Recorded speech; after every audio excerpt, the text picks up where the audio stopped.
quiet countryside to the south of Heidelberg came alive to the sound of high-powered engines and wild action on July 6 and 7 with the running of the Gilo Engineering Grootvlei 500 off-road race.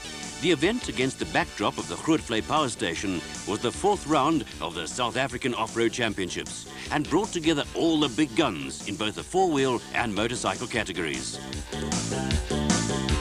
With some close tussles emerging in the various championship classes, there was plenty at stake for competitors in the Grootvlei event. As usual, there was much activity in the pre-race paddock, with last-minute preparations a priority.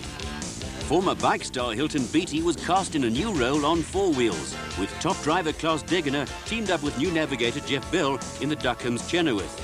Plaster casts don't bother bikers like Willie Ireland, with Springbok Alfie Cox determined to pick up points after a disappointing outing in the Toyota Desert Race. While competitors run through final checks and put the finishing touches to vehicles, scrutineers and other race officials make sure cars, trucks and bikes conform to regulations.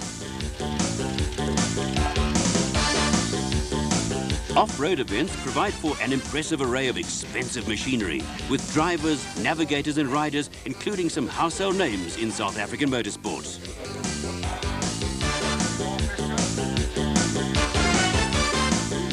The Grootvlei 500 was split into two sections, with the opening leg just short of 200 kilometers. First crew away in the seeded start were reigning commercial class champions Philip Milan and Richard Leek, winners of the Castrol Barberspon 500 in the turbocharged Toyota Hilux.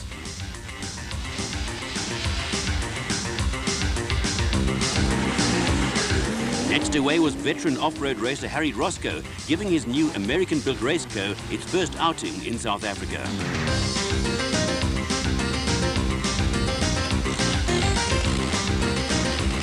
Toyota Desert Race winner Richard Schilling, partnered by Fred Levesque in the Motortech car, was aiming for only his second victory in 20 years of competition.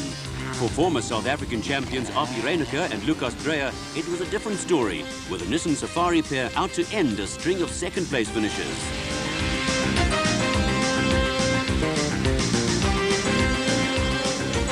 Reigning national special class champions Bucks Carolyn and Kenny Skolthammer were among the favourites and were looking for a repeat of their Drakensberg 400 win. Former South African rally and off-road champions Hannes Grobler and Piet Swanepoel were also expected to be among the frontrunners, but were early casualties in the new high-tech Nissan.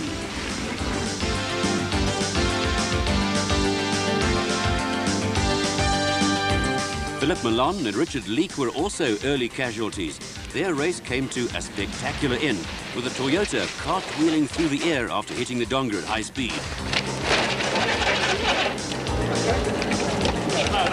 You guys right?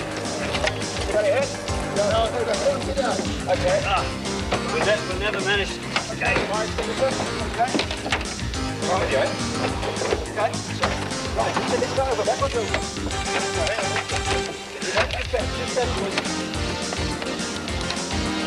Okay. Right, keep going. My fingers. Go. Okay. Go. Right. Go. Okay. Milan and Leek were lucky to escape uninjured, but Schilling and Levesque wisely adopted a more genteel approach to the hazard. Can we get somebody to help? We don't have any confidence, buddy. Richard. We don't have any confidence, buddy. While Milan tried frantically to call up helpers, Reiniger and Dreyer, closely followed by Roscoe, also took the cautious route. The Nissan pair stopped to help Milan and Leek, who managed to limp back to the pits. Not so lucky were the Buys-Mons combination, who caused major damage to their Sandmaster. The Sandmaster's front suspension took a pounding and immediately put them out of the running. While Milan and Leek finally got their battered Toyota going again, there were serious problems for Class 5 frontrunners Bill Angus and Derek Weatherall, who also did some unrecommended suspension modifications. We were following another truck in the dust, and I saw the gate post a bit late. The post in the back wheel, and we ripped the axle out. While the route was taking its toll on other crews, Carolyn and Skulthammer were going along nicely and had taken over the lead. They were closely followed by Degener and Bell in the Duckham's Chenoweth, who were also having a good run.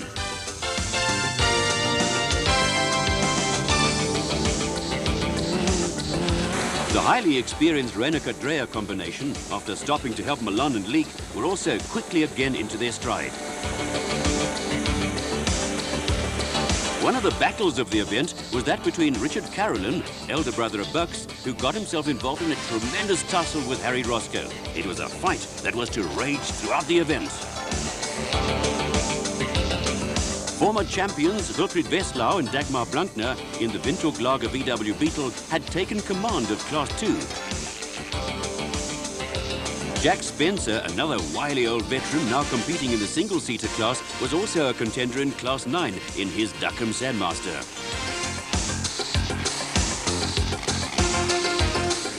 With Angus and Weatherall sidelined, the Alfred van Vuren-Piet Pelser combination were once again the dominating factors in their Toyota Hilux in Class 5. In Class 4, Stratford Voogd with the event sponsor Guido de Greef Navigating were out in front in the American-built Toyota Hilux. The consistent Johan and Ferdi Pieterse were quietly taking control of Class 10 in their Orco. Up front, there had been a change in the leadership stakes with Derek Pinoy and Jack Purchase in the Honeyloob Spider taking over from Carolyn and Skulthammer. Pinoy and Purchase, running into a spot of bother in deep water, were under tremendous pressure from Degener and Bell, who were hot on their heels.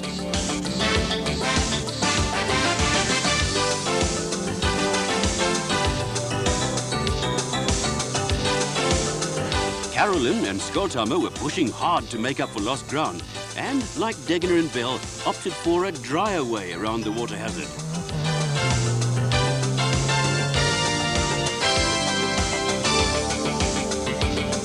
Australian Robin Yates, one of the real characters in off-road racing, and Nardus Alberts were moving up through the field and decided on the wet route.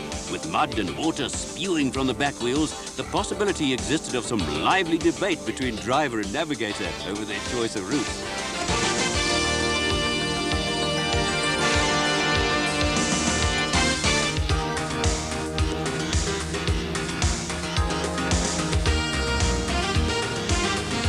The abundance of water along the route was also proving to be a problem for Reinaker and Dreyer. The Nissan Safari's electrics kept getting wet, but their problems were not as serious as those of former biker Neil Wooldridge and Paul Vermaak.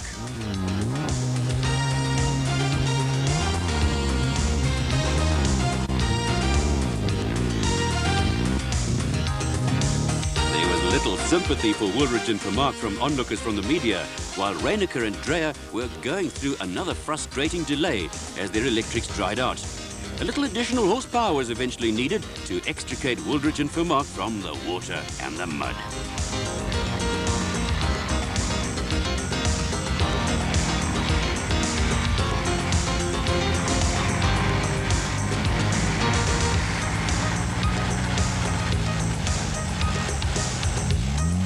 For the spectators, the fun was not yet over, with Rory Bennett and Alan Jordan the next victims of the water and mud in their Nissan.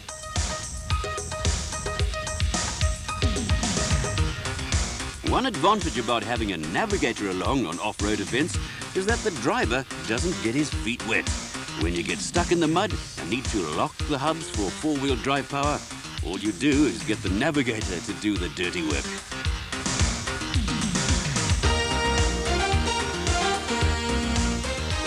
Once the navigator has done his bit, the rest is easy.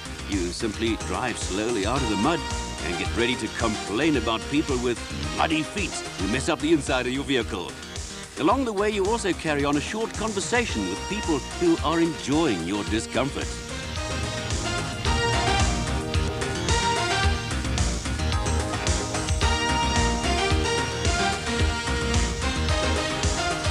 It's also great fun for the photographers who just can't wait to summon up the next victims. Off-road racing is a serious business, mind you, but like most things, it does have its lighter side, and drivers and navigators are always happy to oblige on this score.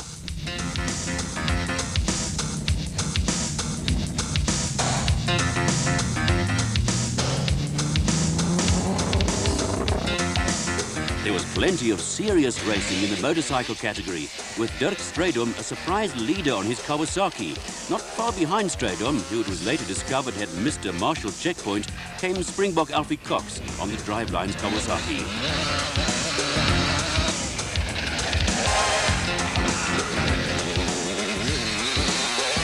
Another Springbok, Jeremy Davies, was also flying in more ways than one and almost parted company with the lubrication equipment KTM in a spectacular incident.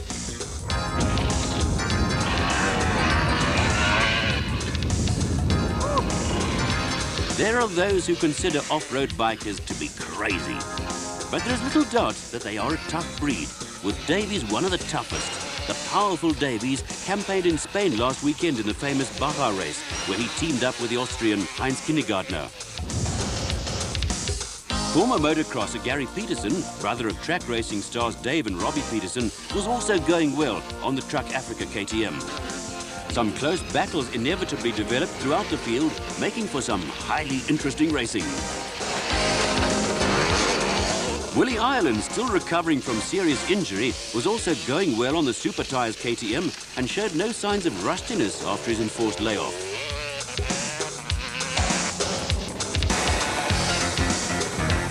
Richard Manning set the pace on the Winston Yamaha in the 200 class and revelled in some of the faster sections. Manning was being chased by Brian Bontekoning, who was looking to give Kawasaki a win in the class.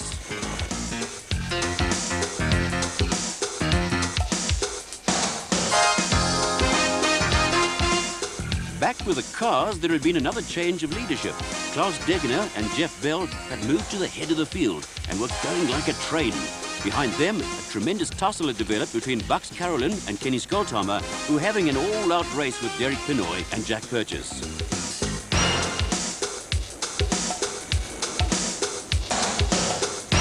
Blasting flat out through the bush is what off-road racing is all about. It's fast and spectacular and tough on crews and machinery.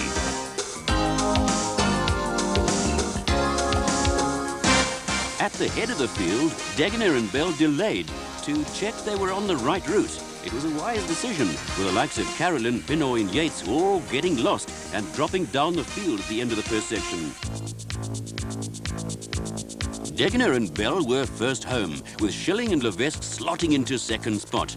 The Alcock-Gibson combination were in a surprise third, followed by Reinecker and Dreyer. With Dirk Strydom and Alfie Cox having already checked in at the finish, they were followed home by Gary Peterson. Next up were Errol Dalton and Jeremy Davies, with Strydom later penalised by an hour for missing a checkpoint.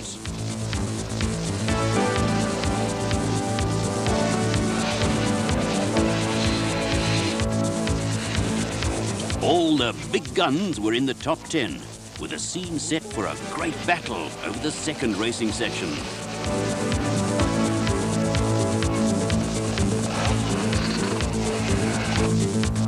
It was a chilly early morning start to the second racing section, and wrapping up warmly was a must for spectators young and old.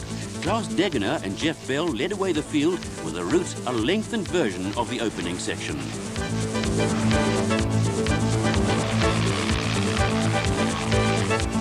Next away were Richard Schilling and Fred Levesque in the Motortech entry after a trouble-free run on the first day.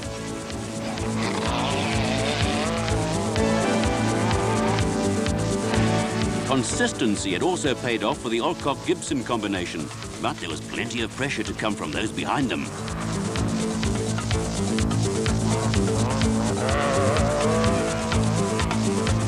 R.P. Reinecker and Lucas Dreyer were well in control of Class 6, as well as being in the hunt for overall honours. Harry Roscoe was also going well in Class 9 in the new Raceco, with the absence of sign writing an indication of just how new the car was. After their mishap the previous day, Bucks Carolyn and Kenny Skolthammer were forcing the pace to make up positions. The Duckham Sandmaster, in the hands of Jack Spencer, was also going well in Class 9, with crews keen to get to grips with those ahead of them.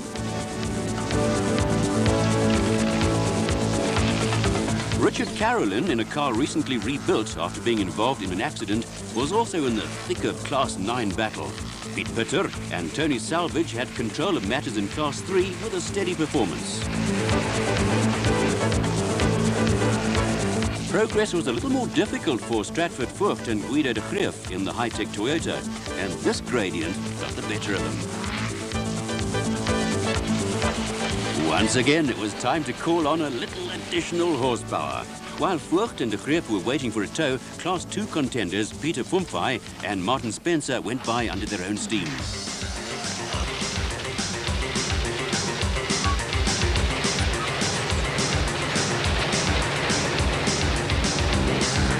Overnight leaders Degener and Bell were dropping back with fuel starvation problems, while Strydom was out in front on the road in the bike section. With no hope of making up his 1-hour penalty, Strydom was well out of contention for overall honours. Alfie Cox was in complete control in the bike category, with Jeremy Davies running into problems when his engine seized. Roadside repairs got Davies going again, but he finished well down. Gary Peterson was having a good run on the Truck Africa KTM, with his great strength and motocross experience standing him in good stead.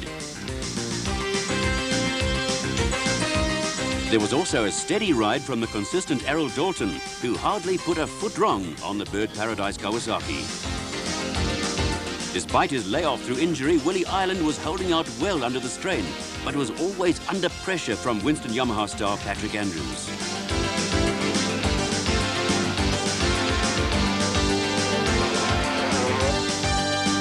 Although handicapped by having to soldier on minus brakes, Jackie Weldon and Andy Peaceful had taken control in Class 10, with navigation often a joint effort. There was a fine performance in Class 1 for standard two-wheel drive bakkies, where Jan van Beek and Joe Pryber came up with a workmanlike performance in their Isuzu. There had been another change in leadership at the front of the car field. Richard Schilling and Fred Levesque had quietly taken the Mototech Chenoweth into the lead, although they were still being chased all the way by Api Reinecker and Lucas Dreyer. Bucks Carolyn and Kenny Skolthammer were also making a late charge, and fine camera work gives an insight into what goes on in the cockpit of an off-road racer at speed.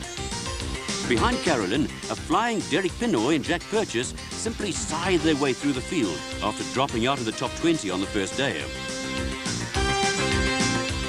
Robin Yates and Nardis Alberts were slowed by an eye injury to Yates that later needed hospital treatment, but they soldiered on gamely. Well, as Buck said, the first one's the most difficult. Thereafter, they come a little bit more easily. I think you learn to see what pace to go at, how to conserve the motor car, and what to do when you're in the lead. I mean, today we actually led for about 270 kilometers of the 300, and you actually learn not to look in the mirror, just to go as quickly as you can at the right pace and not damage the motor car. That takes a bit of time to learn. A superb ride by Alfie Cox took him to overall victory in the bike category, with Patrick Andrews moving into second spot and unable to suppress the urge to pop a wheelie at every opportunity. The steady Errol Dalton came home third overall, with Willie Ireland and Gavin Nimmo, after nearly 500 kilometres of racing, still locked in battle for fourth place. It was a fight that finally went to Ireland by the narrowest of margins.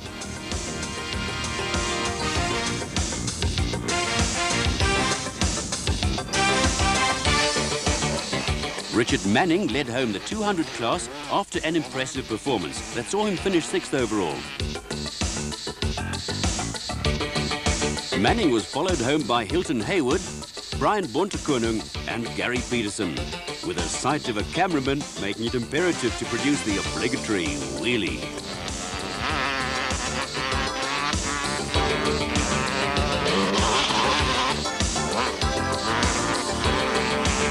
I've just had a good run, man. No trouble. It's very fast, was well marked, well organized, and too much dust. You know, I was lucky being out in front and didn't have any dust, but you know, you came up on the slower cars, and it is very dangerous because you cannot see where you're going. There's so much powder. Overall results in the car category saw Reinecker and Dreyer once again relegated to second place. Carolyn and Pinoy fought back bravely with other good performances from Roscoe and Spencer.